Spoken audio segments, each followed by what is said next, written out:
So I've got a little confession to make. I'm basically addicted to modifying shit.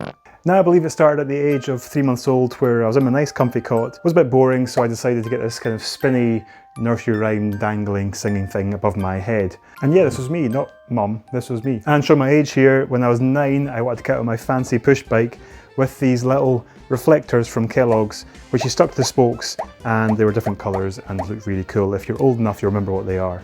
And because the looks weren't just enough, I had to make it sound better as well, so I decided to shove an empty water bottle into the back of the wheel and make it sound like a motorbike. Well, kind of. And the first car I bought when I was 18 and I passed my test was a Peugeot 205 XS. It was red, it had been body kitted already, it was lowered, it had alloy wheels, but that wasn't enough. No, I had to put on an Evo bonnet vent and the Subaru bonnet vent together on the bonnet, and this kind of way over the top. I then wrote that car off, sadly, but I salvaged the bonnet, put it onto a completely bog standard 205, lowered it, alloys, new interior, and then painted the whole thing cabbage purple. Looking back now, it was a bit over the top, but back then I thought it was absolute dog's ball.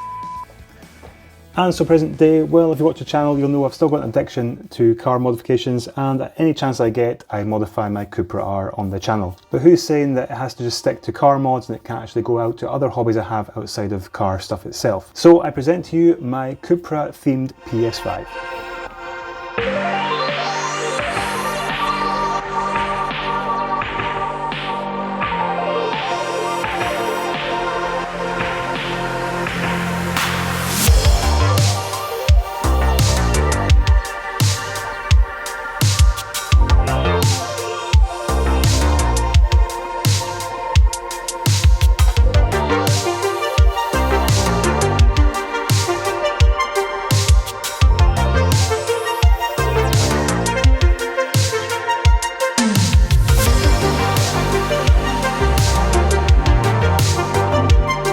So a quick side note is my Cupra's not actually here just now, it's away getting resprayed. It's not getting a new colour, it's just getting yellow again, but it's getting new arches fitted to it. It's getting the bumper, the bonnet, all the stone chips fixed on that, and also the cells are getting fixed as well because they're quite bad. All I've got just now is a bunch of parts lying on my garage floor, but no car itself. Now back to the PlayStation 5, so I got this about 6 months ago. It was second hand and it came with 2 pairs of covers. It came with the standard white covers that comes on the PlayStation 5 and also the aftermarket black covers I had as well. The black covers actually had a wee broken clip on them, so I thought why not use them as a test experiment to try and colour code them to the car and then add some Cupra modifications as well afterwards. Now you could do this to any console if you feel confident in taking the insides out of the plastic casing and then spraying it. It's a lot easier with the PS5 to be honest because these covers come off so easily. So this isn't straightforward, but obviously it's up to yourself if you've got to take a risk taking the workings out of your console. And stick around to the end of the video as well because I want to make sure that you don't do a few of the mistakes that I made along the way so you can avoid them. It saves way more time and it makes sure the process is as straightforward as possible. So if you want to make sure you order these products before you actually make a start of this job, I've left links to all these products down below in the description. So you're looking for a colour match paint to your car. So you get registration number of your car, type it into the box on the Amazon website, and basically it'll give you the exact colour to your car in a spray can. You're also looking for a can of lacquer. Now you can go for just a normal cheap lacquer or these 2K high build lacquers as well. Now these 2K lacquers, what they have is 2 parts inside the can. You push the button in, it reacts and it gives you a limited time to use it. It gives you a higher, glossier, thicker finish. Then you're looking for some plastic primer or high build primer to apply to the plastic before you actually start adding the paint. And some various grades of sandpaper, so you're ideally looking for 600 grit, 1000 grit and 2000 grit sandpaper. Then finally some sort of rubbing alcohol, isopropyl alcohol or panel wipe, basically to make sure the surface is completely clean before you start spraying. So first up what you want to do is scratch up the surface of the covers with a 600 grit sandpaper. This is just to dull the surface to make sure that the paint then sticks. Next lay them flat somewhere and then use the alcohol to wipe them clean. Then I applied a very light misting of the primer. And just rotate them every so often so you get an even coverage on both edges. Then I brought them around to the garden, into the sun, and then carried on applying more layers of primer. And yes, that is an old washing machine that is sitting on just now. That's not getting used anymore, so it's my workstation for the day. Then using the 1000 grit wet and dry sandpaper, I just wet the surface with some soapy water and then just sanded down the primer just so it was nice and flat. Then once it was dry, I got my can of yellow spray paint. This was colour matched to the registration of my car. That's the code there at the bottom of the can. And again, I just coated it with light misting of yellow spray paint every so often, so just nice even coats, not too thick.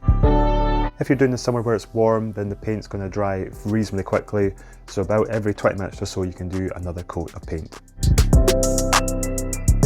Again, I'm turning the covers just to make sure I get all the edges done properly. Then if you're going to stop using the spray paint but you've got plenty left over in the can, just make sure you turn upside down and spray it to clear the nozzle. Then I brought them inside and set them upright to cover them with lacquer. Again, just a light misting for the first coat, just to start it off, and then you can start building on that afterwards. I did about 3 coats of lacquer at this stage. So the following day, once the lacquer hardened overnight and properly set, I used the 1000 grit wet and dry sandpaper, then the 2000 grit after that. This is just to rub down the lacquer and get a fairly smooth finish. And then finally I used a machine polisher with some polishing compound on the pad, and this was just then to get a proper good shine to the lacquer at the very end and take out any fine micro scratches. If you don't have a polish machine yourself, you can just use it by hand. You can just apply the polishing compound by hand with a polishing pad. And here you can just see the shine to the one that's been freshly polished up with the machine polisher and what a difference it makes. Now before putting the PS5 all back together, I just made sure I blew out all the dust around the fan area of the PS5 just to make sure it wasn't going to overheat once I put it back together again. Also I used some resin polish and just polished up the gloss black bit of the PS5 as well because it's covered in little wee scratches. Now just a few points that I've learned from doing this that might help you if you plan on doing this yourself as well. Just make sure that the area you're doing your spraying in is reasonably clean. So if it is outside, you might get flies landing in the paint. Maybe being outside myself wasn't the best idea. I should have been inside the garage probably the whole time. But if you are inside the garage or workshop, just make sure that there's not a lot of dust lying around. Maybe wet the area around the floor. I had tiny few bits of specks of dust in my lacquer, but I managed to sand out a fair bit of it. If you are filming this for any reason, or you're taking pictures and you have things nearby, just beware that the overspray goes everywhere. I had overspray on the wall of the garage behind the washing machine. I had overspray all over my camera and camera gear as well. So something to be aware of, that if you have got anything of importance, make sure it's away or it's at least covered up. And the 2K lacquer that I ordered when the first time round, it was actually the wrong type. It was a matte style lacquer, not a gloss. So it ended up not being properly shiny at all. Really good stuff, went on really well, but it was actually no use at all to me. So I had to put on just normal cheap lacquer because I couldn't get 2K gloss lacquer in time. And also just a reminder as well, when you're using any sort of spray paint or lacquer, especially 2K lacquer, because it's very harmful to your lungs, just make sure you have a proper mask on. I bought this mask from Amazon before I started any sort of spraying in the garage with this stuff. It's really deadly, so I recommend you get a mask before you do start spraying anything at all. And the final thing that I fixed off camera was I forgot to spray the insides of the covers as well, because parts of the insides of the covers are actually visible once it's all assembled again. So as you're going through the process of spraying on the primer, then the spray paint and then the lacquer, at each stage you have to stop, let it dry, flip them over, and then apply paint to the inside of the cover as well. You won't have to do them dead center of the cover, but just around the edges will be visible from outside the PlayStation once you put it back on.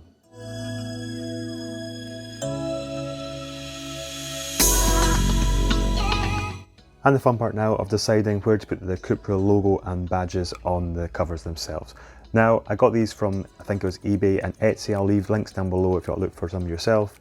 I wanted to have a 3-dimensional Cupra logo badge on one side with the Cupra letters beside it, and then on the other side that won't be seen as much, I'm just going to have the Cupra lettering and a flat logo as well.